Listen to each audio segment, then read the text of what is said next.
Salve, salve rapaziada, sejam bem-vindos a Crazy History, eu sou o Negão, então de volta hoje para falar sobre Roma Antiga, uma das sociedades que até hoje influencia no mundo moderno, tanto que esse vídeo vai ser dividido em duas partes. Então vamos parar de enrolação e vamos nessa. Não, é só botadão. Ai, não precisa abelhão hoje invertido.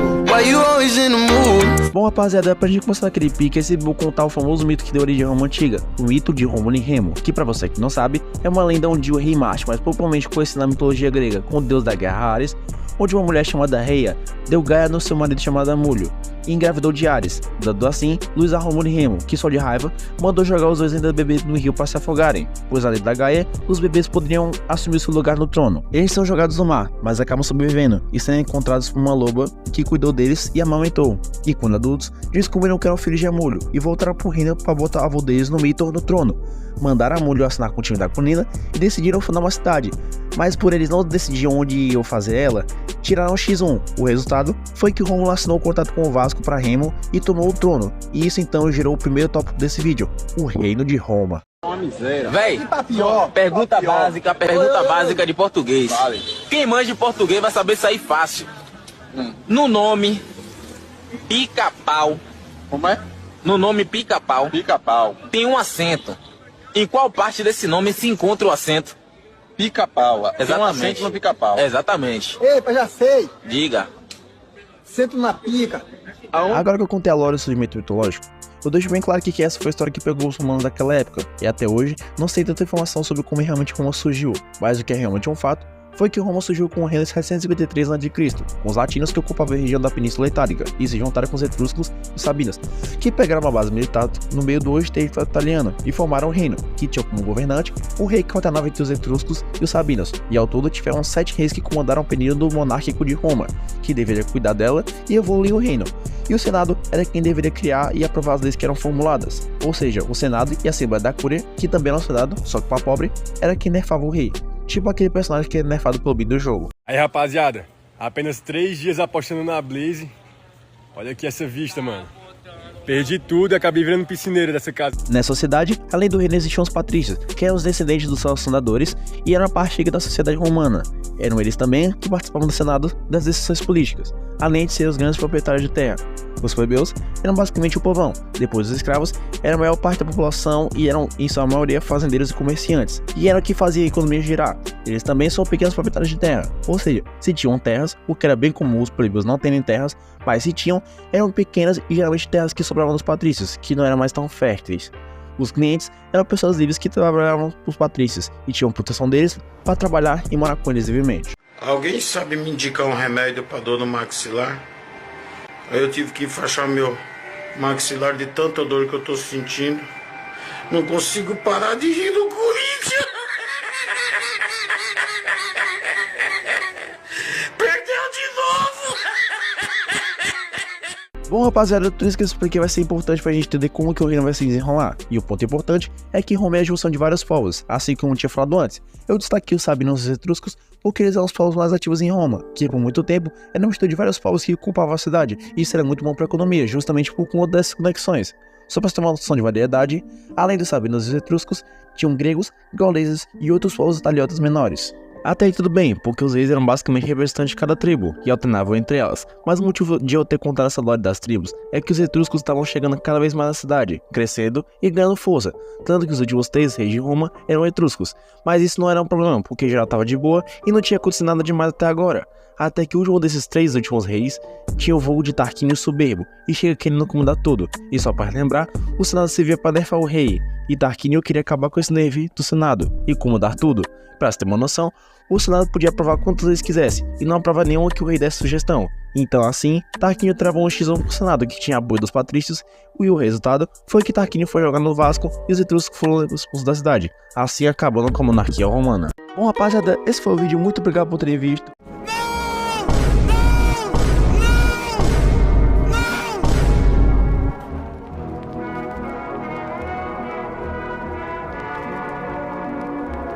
Pensou que o vídeo tinha acabado, né? Calma aí que tô se emocionando demais, pô. É o seguinte, rapaziada.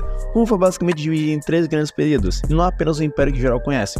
Roma também já foi uma monarquia, que nem eu contei agora, e também foi uma república, que é o que eu vou contar agora.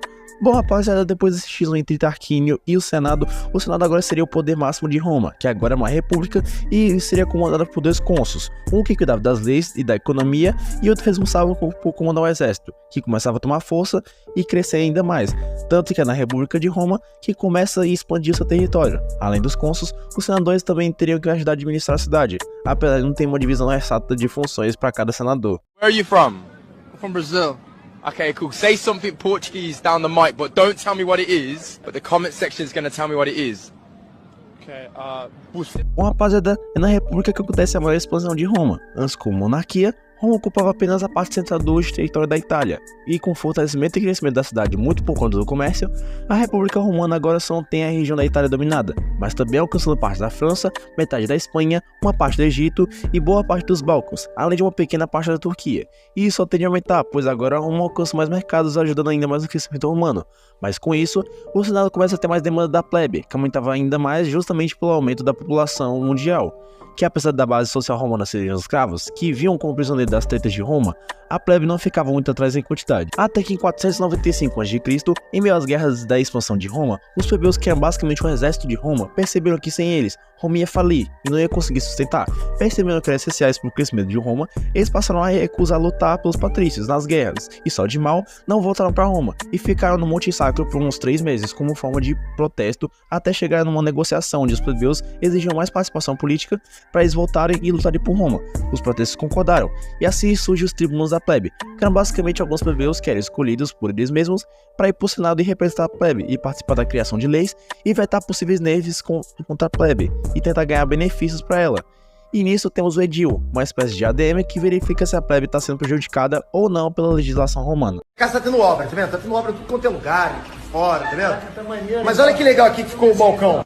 Aqui, Cristiano, vai dizer que você não vai querer desenhar. Desenha qualquer coisa que vier à tua cabeça. Ah, sei lá. Desenha qualquer coisa que vier à tua cabeça, fala lá. Sei lá, o que é isso aqui? Até que chegamos no que aqui eu considero o suprassumo cinematográfico em relação às conquistas da plebe, a Lei das 12 Tábuas, que eram basicamente um conjunto de leis que deixavam patrícios e plebeus praticamente iguais em questão de direitos e de deveres. Tanto que essa legislação foi a primeira escrita em Roma, que influencia grande parte das legislações tanto daquela época quanto atualmente. Partindo agora para os acontecimentos da República, tudo começa com Tibério Graco eleito como tribuno da plebe em 73 a.C., quando ele propõe uma reforma agrária para ser aprovada no Senado. Além disso, naquela época, os territórios conquistados por Roma, o Senado deveria resolver o destino daquele território. Seria vendido ou dado à plebe. O Tibério consegue aprovar a lei, e como os patrícios não gostaram, quando Roma consegue o território de Bérgamo, onde hoje a Juventus e a Atalanta treinam, os patrícios acusam o Tibério de ter criado essa lei apenas para conseguir terras para si mesmo de corrupção. Com isso, os patrícios assinam para Tibério um contrato com o Vasco. Ele acaba sendo com o time da colina na frente da Assembleia, e Caio Graco, seu irmão, ele é tribuno da plebe no ano seguinte e tenta reprimir alguns poderes do Senado, mas acabou também assinando com o Vasco com mais de 3 mil plebeus no Monte Capitólio.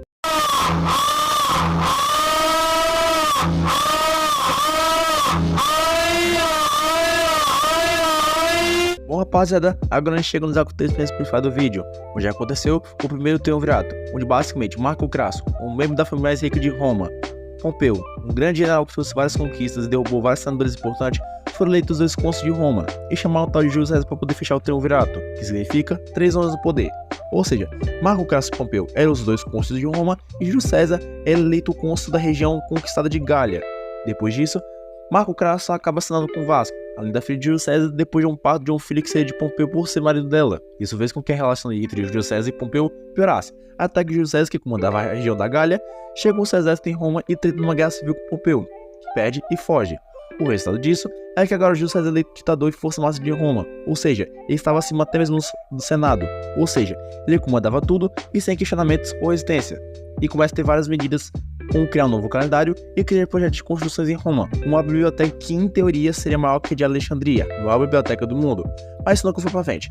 Ele também destinaria os povos que eram conquistados pelos romanos, e claro, ele daria várias expansões, chegando ainda mais no norte africano, por exemplo. O lobo nasce bom, mas o tetracampeonato da Copa Verde o corrompe. Vai, Sandu!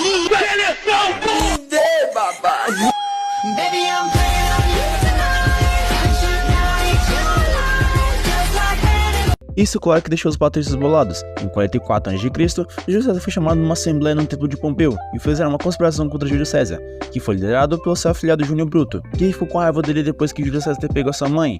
Então, Júnior Bruto e mais 60 homens ficaram em volta dele e deram 23 facadas em Júlio César, que acabou assinando com o Vasco.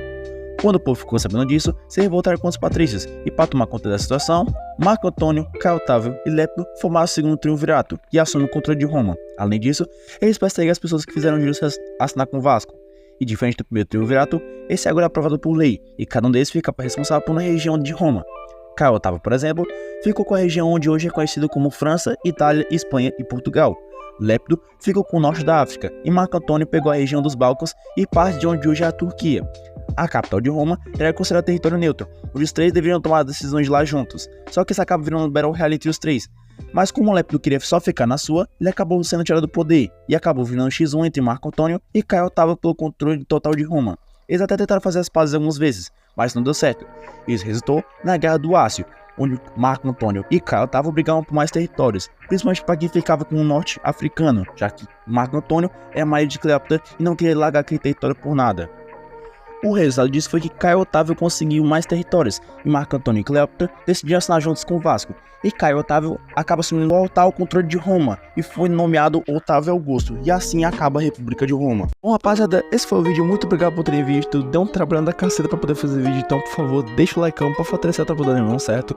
E muito obrigado por esses inscritos, eu queria fazer um especial de 100 inscritos, mas eu achei que precisamos de metas maiores pra poder fazer um especial. Sabe, 1000 inscritos, 2.000 inscritos, 3.000 inscritos, enfim, muito obrigado por ter assistido esse vídeo. Vai sair um especial de 100 inscritos, não sei, um especial de 150, 120, não sei, vai sair algum especial aí, esperem por isso. Mas eu só quero agradecer por tudo que vocês têm feito por mim até agora. Eu quero fazer esse canal mais diferenciado de história de todo o YouTube. Então, por favor, me acompanhe nessa jornada, se inscreve no canal, deixa o like pra fazer a tropa do Lemão e se inscreve para mais conteúdos de história.